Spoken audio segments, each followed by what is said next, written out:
when I was probably about 5. My stepmother told my father, who's a very mechanically inclined individual, that we should get this young man some art of some type, you know. So they decided to ship me off to music lessons, and I went to the Yamaha Music School. This is kind of a chain of schools sponsored by the Yamaha music, music side of the business. And I think I learned how to read music there. I tinkered on the piano a little bit, when I played, and that's where I remember learning the difference between a whole note and a half note and what the little black dots meant, at least in a basic way, 5 and 7, somewhere in there. For about 2 or 3 years I went, with some regularity. And I don't know that I could say I immediately fell in love with music, but it was just something to do. You know what I mean? And I think at some point I tinkered around with the piano. I was never very good, but I played. My father insists that I was brilliant. I was not by any means.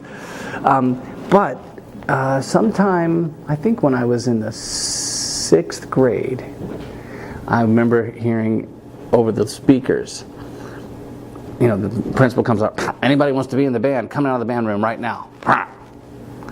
You're in the 6th grade. It's better than sitting in math class, and I just went running down and I said, I'll do this. And the band director, we were all sitting in the room, and I'd never even thought about playing in a band or anything else. So he starts pointing at people, and I'm coming up soon. What do you want to play? Flute. What do you want to play? Clarinet. And I was about 5th. And I never even thought about this, So then he gets to the kid next to me and he says, what do you want to play? And the kid goes, trumpet. And he points to me and he said, what do you want to play? And I went, trumpet. I really didn't think about it much more than that. And pretty soon, there I had a trumpet. And I was playing, and I was, doing what you do growing up, playing the trumpet. And I didn't get serious about it at all until I went to high school in Kentucky, in Frankfort. I showed up there at Western Hills High School, and I had previously lived in a lot of small towns. I played everywhere I went. I played in the band, and I was always first chair. I never practiced. It wasn't something I was really passionate about. I just think I had a more natural gift about it than other people, whatever. And when I got to Western Hills, I was last chair, because they practiced. And I earned it. That's where I should have been, I was just overwhelmed with how good all these people were. And I went home and told my mom, I said, I'm either going to quit, or you have to put up with me practicing all the time here in the house, which is going to be really loud, And she said, no, don't quit. You got to do it, So I started practicing, and gradually I chipped my way up from the 16th chair, like whatever it was, something like that. And I wound up eventually getting to first, and then I had to start over again. I had to do an embouchure change. You know what that is? So I had to do an embouchure change. I went from sounding at least reasonable to sounding horrible again, and to chip my way back up, And by the time I finished, I was a little torn between becoming an actor or becoming a musician. But by the time I finished, I was pretty sure I wanted to be in music. And then the definitive moment happened. I was in Allstate in my senior year in high school in Kentucky. And the conductor came, and sort of everything was against this man to have it work well for him under the circumstances. But I was so struck by the musicianship. That's putting it in the mildest possible terms. I had no idea what great conducting even was. And we rehearsed with him for an hour, and afterwards I said, okay, that's me. I have to do this. So I walked straight up to him. I'm a senior in high school, I walked straight up to him and I said, hello, my name is Kevin Noe, and you don't know me, but I'm going to study conducting with you. And he said, I don't teach conducting. And I said, then I'll be your first student. And he said, who are you? What's your problem, I explained. I said, no, you're the guy. We're supposed to work together, etc. And then I wound up going to North Texas for my undergrad, getting a degree in trumpet, and then going to Rice, where he is the conductor of the orchestra there. My teacher was Larry Ratcliffe, is his name. And I was his first conducting student, just as he, I guess, didn't want to have happen. It turned out I beat him into it, He's a very well-respected conducting pedagogue, and he's been teaching for many years, and everybody tries to study with him, etc. But I happen to have been his first, and he sort of opened the door at that stage, I think. And I consider myself really lucky, But I knew the first moment that I saw his hands move that he was connected to some kind of joy in music making, that I wanted a piece of that. And I thought if I hang around with him, maybe that'll happen. It's a good question. You know, technically we revised it a couple of times slightly over the years. On paper, you know, it's to commission and present new work in as exciting a way as we possibly can, to be a part of the community, etc. And that language is worked out very carefully to try to sum up what we do. But on a more personal level, I guess I would say, this might sound overly simplistic, but what I want to do more than anything is I want to try to rekindle a need for art within people that seems to have subsided and continues to. You know, I have a true need about it. I go to performances of all kinds, and film, puppeteers, plays, obviously many music concerts, because I have to. I feed on it. It's not a bonus for me. It's something that I need. You know what I mean? I don't feel like a person if I don't. And I think that need seems to have subsided considerably, you know? So what I'm hoping that we do is we play a small part in rekindling that. And we do that in part by making sure that the way we construct our concerts is engaging for everyone and not just engaging for the sort of new music types, you know what I mean? Now some people would immediately jump and conclude that we dumb things down or we do it. None of that is true. It's a question of going from the boring to the engaging, and it's a question in part of how hard you work on the actual presentation of it. I know that you've seen a couple of our concerts, and I can't remember which exact ones that you've seen, but we work very hard at making things streamlined and moving from one piece to the next in a seamless kind of way to the end. I work very hard to bring a certain kind of programming and thematic use and theatrical use of the space to bind things together so that there's it's not something as simple as the big B's, you know, Bach, Brahms, and Beethoven. We don't do that. I try to make something more emotionally connective, that is the frame story that puts things together. And my hope, and I think PNME's greatest success, comes from people who have no musical background and come to our concerts. And they're not who you might think they would be. They're not just the sort of adventurous symphony goer. Some of these people come only to PNME. They don't go to other kinds of classical groups, and they're not even sure that PNME is a classical group. They wouldn't see the link between Beethoven and Xenakis or, you know, tonight Kevin Putz that you're going to hear, for example. They don't see the link, and it doesn't matter. I don't care if you do or not. What I care is that you have a genuine, authentic experience and you can feel close to what we're doing in some way. I appreciate it when composers come and they like what we do. I appreciate it when other musicians or friends of ours come. That's all great. But the ideal person for me is somebody who thinks that perhaps they would have no relationship with new music, or they think new music is just cantankerous and I don't know, I don't get it or something, and yet they come to a PNME show and the way that we put it into context allows them to experience it in a different way. That to me is how I define success at PNME. I would say nowadays it's probably around 140 per show, something like that, and we do Friday and Saturday. Obviously there are days when, you know, I don't know, something in the weather or there's a big conflicting event, we get as few as 80, or days when we get 160. It depends on, you know, how it goes, but I'd say that's probably an average. But it's gone way up over the years, and I'm very grateful for that. And I'm looking for us to finish the job by selling out every concert, which I think we can do within the next 4 or 5 years if we just stay on it. Our ticket sales has quadrupled, you know, in the last 10 years, but it still is a small part of what we do, and we rely on foundations and donations in the same way that essentially all nonprofits do. But we're constantly working to try to improve those ratios and get them up to a more acceptable level, you know. But I have found that the donors who have given to us over the years have not primarily given to us because we've been aggressive about asking for money. What we are trying to do is make sure that we have real relationships with people. And I'm trying to be a key part of that. I'm a huge proponent for that. And part of that comes from the performances upstairs. You know what I mean? If people feel connected to the performances, they feel more at ease when they come and talk to you after the performances, and then that bond is stronger. We just did a week of kind of, well, let's just call it relationship building. Last week, the whole team came a week early without pay just to come and be here and meet with kind of our more regular dare I should say, some of them religious followers, people who haven't missed a P&M concert in 4 or 5 years. And we truly had no agenda with them other than the fact that we see them at the concerts afterwards, and we always have such a brief time to talk to them because there's people crowd around the stage, and you get 30 seconds or 1 minute with a person, and you always long for more time to get to know who they are. So I suggested last year that we do this and set up all these meetings and talk with people. The really interesting part, which is back to your question about raising money, is that even though we seriously didn't want anything except to spend time with them, that's the real truth, every single person said, how can I help you? What can I do for the organization? But beyond the fact that I give a donation, what else can I do to help you guys? You know?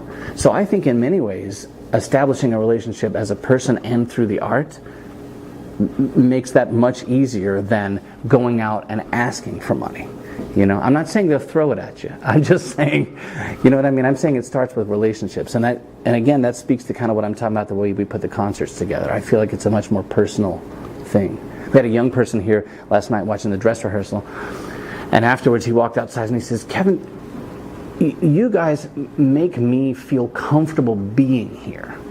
He said, I've never quite experienced that before. I'm just comfortable sitting in my seat. I'm comfortable if I like something or if I dislike something. It's all okay, you know? And he said, that puts me at a premium in kind of the way I listen. That's what I'm hoping we do in and out of the concert hall. I mean, there are a lot of other reasons that people go to artistic performances beyond just the art itself, you know? And I wish that we could rekindle that love of the art itself. That's the thing, you know? I mean, the truth is, people really attend things that they love. They attend, or at least regularly they attend those things, you know? And so, I feel that all of us in the arts ought to spend more time on trying to create something that people love. It's a tough thing. It's easy for us to all apologize and blame it on somebody else and say, oh, well, the education system doesn't do this or whatever, you know? But the truth is, many people come to music performances or other artistic performances in the fine arts, and for whatever reason, they find them boring. Now, maybe they find them boring because it was boring. Or maybe they find it boring because they didn't have enough experience with it. Or maybe they found it boring because it just wasn't the right day, you know, and that particular content didn't hit them. If they'd come the next week, maybe it would have really done something to them, you know. Mm-hmm. But one thing for sure we cannot do is continue, I think, as artists to pretend that somehow the problem rests on someone else's shoulders, or to try to simply solve it through marketing. This is the typical thing, is through more money in marketing, more ways of, for lack of a better term, what I call tricking people into coming into the concert, you know. That's not going to do it. The more people that come and have a genuine, exciting experience, the more people will come back. And that's hard. That's hard to look at the work itself and think, how can we make that work better? Especially if you're dealing with a great orchestra like the Pittsburgh Symphony, all of whose musicians are fantastic. You know, I mean, they're fantastic. They're highly skilled people, deeply communicative artists who can give a lot. And the music of Beethoven or whoever means a lot to these people and a lot to me. But it doesn't always hit with people. It doesn't connect. And somehow we have to find a way to address that core part of it, that the performance itself becomes so meaningful to people that they feel like they have to come back. That's at least what we're trying to do at P&M, you know. And obviously, I'm not lecturing at all. We're succeeding on a far smaller scale than the Pittsburgh Symphony, though our budget is 1/200th the size. No, it's actually 1/300th the size. Yeah, we have people that come from all over the place. The only people that live here are our lighting designer, Andy Ostrovsky, and our new executive director, Pam Murchison. They both live in Pittsburgh, and everybody else comes in when it's time for us to be in production. And that's very unique for a new music ensemble. I think almost everybody, you know, has a group from within the community, because they're playing concerts year-round. They're playing 5 or 6 that are spread out across the season. We're doing 8 or 10, or once we even did 30 when we played in the Edinburgh festivals. That's in such a concentrated format over a very dense period that it means that the way we go about working has to be very different, and that has mandated reaching out to a wide net of players. By now, this group, what we kind of call the new PNME, which started in about 2000. You remember we're 39 years old now? Can you believe that? Not bad for a new music ensemble. I think there's only one or two in the whole country that are up there with us, and maybe a little higher, but we're right up there at the top of the longevity scale. So David Stock, our founder, did it for 25 years, and now I've been doing it 14 years in this kind of new, much more theatrical format, and we've been here at City Theater for 10 years. The players themselves are the best recommenders of very long time. Our clarinetist is playing his last week with us this week, but he's been with us for, I guess, all told about 10 years. I mean, it's a long run, you know. Our pianist is finally going to retire. He's been with us about 7 years. And whoever they recommend, that's the first people that are on our radar. But we have learned that we need to bring in artists and come in and have them play with us for a whole week and do an actual PNME show in order to really figure out who's the right fit. Because it's not just who's going to be the best player. Of course, they have to be a tremendous player. They can't do this. We couldn't possibly play this difficult music starting on Monday and going up on Friday. You know, who does that? And then the next week, a different show, start on Monday and go up on Friday, you know?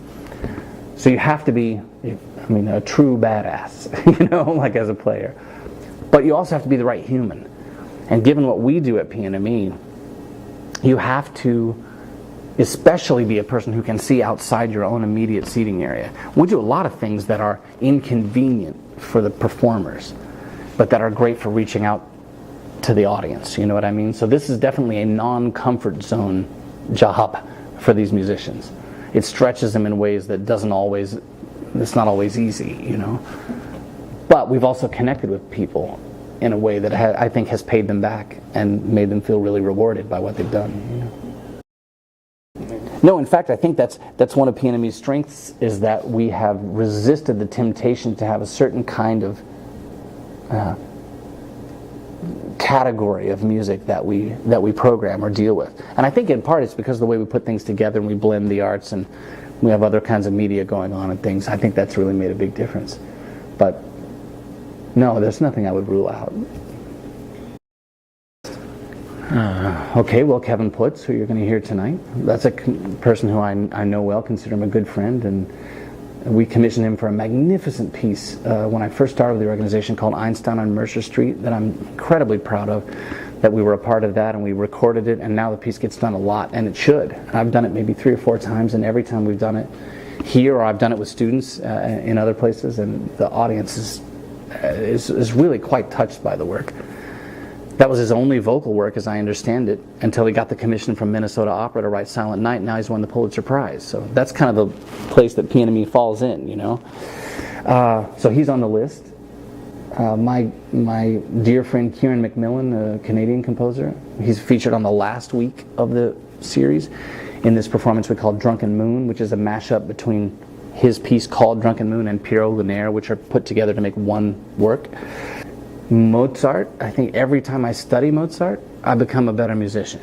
I can't help it. I look at those little black dots and I don't see how an open-minded person looking at that could not become a better musician studying that music. Mahler, every time I look at that, I become a better conductor. It's slightly different. I'm not saying you don't grow as a musician, but he's so good at making you sharpen your conducting skills, you know, and trying to navigate the large structure of that work. I just did a Mahler 2 just a few weeks ago, and it still lingers with me, you know. Stravinsky, very close to him on every level, love every work. I'm kind of hoping that I've conducted every work of Stravinsky by the time I'm finished on the planet. Debussy, I feel a strong kinship with Debussy. And Copland and Bernstein. I could go on, but these composers particularly speak to me. Well, my day job, if you will, is at Michigan State University in Lansing, where I'm the director of orchestras and the professor of conducting there. So during the year, and I run the New Music Ensemble in part, at least I share it with my good friend Kevin Sedetol. So I work there during the year, do a lot of orchestra work, and work with students, and I teach conducting, and I'm really passionate about teaching. I love working with students, and it's a critical part of who I am. I feel like in many ways the work that's in Lansing is for those students, it's for the performers learning, and I feel like the work that we do here is for the audience, you know. It's not that it's not for the audience or not for the performers, but you know what I mean. Right. The focus really shifts. Here, this is a professional company that we are in the business of trying to provide the best possible experience for the audience. There, I don't feel that that's my number one priority. You know, I've talked to many musicians who said, "Oh, you know, well, you guys treat the visual and you do all these things. We don't do that." And I always think to myself, yes, you do. I mean, there is something to look at. When you walk out on stage, it looks like what it looks like. You've made the decision not to treat it in any particular way, but that doesn't mean it doesn't matter. It does matter, you know. We've just worked really hard here to try to treat that sense as well and make it a part of the experience, you know. And it takes time. It takes time. It takes compromise. It's difficult, but I think it's worth it, you know. The only thing I'm absolutely certain of is that continuing to pretend it's somebody else's problem or that the art itself isn't at stake, that is a mistake. We have to make that more exciting. And I know that it can be done. You've been to performances that were engaging and those that were not. So the question, the burden upon us is to try to make them as engaging as possible. I've met people that say, well, you know, you never know. Somebody finds something engaging and somebody else finds it not engaging, and there's nothing you can do about that. That's true, right? That's true to a point. There have been performances we've done here that I thought were our worst performances, and I really wish that I had structured it differently, or we had somehow rehearsed differently, or whatever. And then some people thought they were some of the best performances, and they thought they were just brilliant. And vice versa. We've done what I thought was our best, and people have not taken to it. But it does matter that you try. It really does. I guarantee you your rate of success goes much higher if you're thinking about the audience, and you're thinking about the experience that they're having. People often ask me how I go about programming, and one of my standard answers is that I referred to the great David Mamet. You know who this is? Writer and playwright and director. He's talking in one of his books about what the audience is feeding on, what the audience is thinking. And it's really stuck with me. And he said what the audience is always thinking is what happens next. Something happens and they think, oh, okay, well, what happens next? And as long as they're comparing what just happened to what might happen next, you've got them. And that's a big deal. And so when I started thinking about how P&M would put together its shows, I approached it from that perspective. I thought, if I went in and sat down, what do I want to happen? What do I want to happen in general, and what do I want to happen on this particular night? What is that?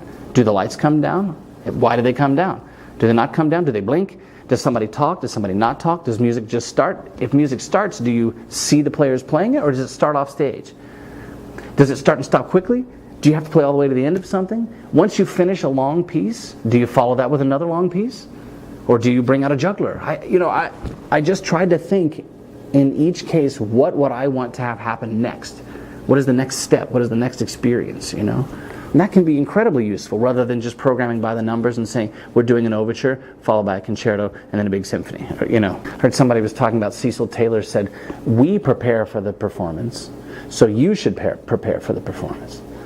And while that sounds like, oh, right, like I'm going to prepare for your performance, that's the kind of need I'm talking about, you know. A few years ago, I went to Vienna just to see the Ring Cycle. You know, it's hard to find it all in one spot, you know, and I'd never seen it, and I wasn't gonna die having never seen it. It's something one's supposed to do. So I spent a month reading about the thing, trying to make sure that once I was there and I sat down, I was able to experience it. You know, I don't speak German. I needed to have a good sense of it. I knew in Vienna they weren't going to be translating in English, you know, so I needed to know what was going on and really feel like I could connect with it. And I got a lot more out of it because I put a lot more into it, you know. And not everybody can spend a month on it. I understand that. I'm a professional musician. But the idea that you shouldn't have to invest anything of yourself, that on every level it should be the musician's or the artist's responsibility to cater. I don't think I agree with that either. We go to you. We'll play in your living room. We'll pay you to listen to us play. Well, you know, all the kind of initiatives that we do to try to somehow get the word out there. There comes a point when, if a person doesn't invest themselves as a listener in the art, how can it pay you back? You know, great art is not passive. It just isn't. If you walk by some painting that might change your life forever, and you look at it real quick for 5 seconds and you move on, well, I don't know, maybe you missed something brilliant. Maybe you should have lingered a bit longer, you know. It's hard to say. The issue of what happens next is really important. It really is. And in fact, it's worth dwelling on, because I think this is particularly pertinent in new music.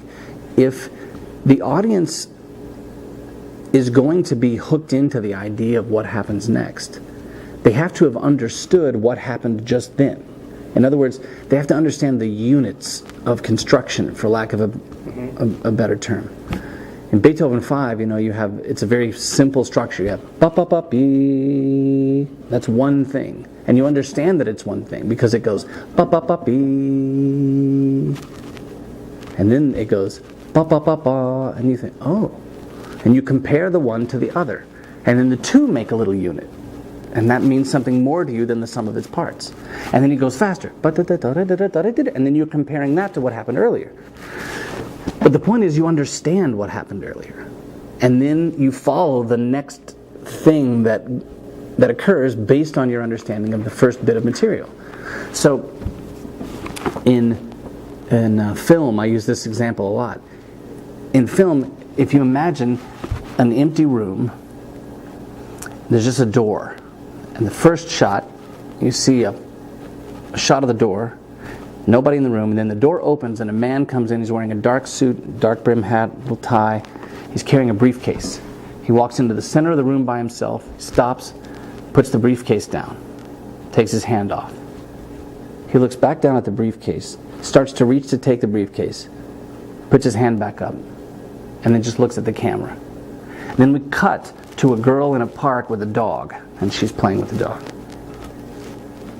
There's so many things going through the audience's mind already. Almost nothing has happened. But everyone is asking themselves, who's the guy? He looks very serious. What's in the briefcase? Why was he dropping the briefcase off in an empty room? When he put the briefcase down, but then he tried to get it again, why did he change his mind? Why not pick it up? What was that about? Then we cut to the girl. What's the relationship between the man and the woman with the dog? One is dark and ominous, empty room. One is outdoors. What's going on here? Like, how are they going to intersect? Is she going to die? We're making all of these assumptions and guesses about the way those things are going to interplay. That happens in all the arts when the audience is invested and participating. It's not a purely musical thing. That's true when we contemplate architecture. That's true when we look at painting. That's true in dance. One thing and how it compares to the next. But you have to understand what happened in order to have an expectation about what might happen after that. And I find that in the worst kind of composition, there is a rather thankless approach to this. Sometimes I'm convinced that the composers themselves don't know what units they had. Or they came up with a schematic for what those units were that were never supposed to be discernible at all to the audience. They were discernible to them, and that was their business, and the audience doesn't need to participate. And I'm not talking about the complex nature of the whole structure. I'm talking about the basic unit of music. Ba-da-da-da, I get it. Da-da-da-da, oh, and then it's fast, I get that. The ability to participate. So what happens next is important. It really is. It makes a huge difference, and I keep trying to think of ways for David Mamet to be wrong about this, but I can't come up with any. It really is what draws people. If they understand something, they want to know where it goes from there. I've certainly experienced moments in pieces that involve chants that I thought were magnificent, but I do understand completely that it takes away the thing I'm talking about, or it can take away the thing I'm talking about, that experience of what happens next. But I suppose what it takes away more is expectation. I mean, something is going to happen next, even if it's the end of the piece. So, We're talking right now with a local dance company called Attack Theater about the possibility of us doing something together in the future. The logistics of that is difficult given the timing of our season and their season, and etc. But we're interested in doing it. We've done a couple of productions with the Dance Alloy in town, and we have a person that I consider a kind of, I suppose, honorary member of the PNME, which is a wonderful dancer and choreographer named Matthew Romantini that we work with a fair bit. He's choreographed us when we've done some movement in the shows for various things. He's performed with us as a dancer. When we took this big piece that we wrote called Just Out of Reach to the Edinburgh festivals, he was one of the key performers in there. So yeah, I have interest, and I think if we had the budget to expand the company, that people like Matthew Romantini would be the first that I would add to it before adding a French horn or a bass or necessarily another musician. I mean, I certainly wish we had enough to add, to add lots of people, but I think that stuff is really important. So, Yeah. I think I'm here probably about 7 weeks a year. It's all over, something like that. I'm usually here for about a week before things start. Then I'm here for 5 weeks when we're in production, maybe 4.5, something like that. And then I come into town when we have significant events. Sometimes we have salons that we play at people's houses or other kinds of performances. And for the things that I can be here for, I do. But the core production season, no question, is in July. And I have to be here the whole time for that. And I have to basically live in the theater to make that work. Well, we have, mini performances, little salon events in people's homes where we do small things. We usually can only afford to bring in one artist as the key performer, but the salons are not based on the idea that the performance is the thing. It's not primarily a P&M performance that you're attending. What you're attending is an opportunity to, I suppose, to use P&M and new music in part as a conversation starter and meet new people and mingle and socialize and, get your Rolodexes out and move them around. Right. They're much more networking based and I suppose in a long-term fundraising, but they're not necessarily like a paid performance. One person wants a party or something at their home. I mean, I suppose we would do it, and I would love to live in a world where somebody said, "I want you to come over and play Xenakis, at my home tonight." I think that would be great, but I don't think that happens too often.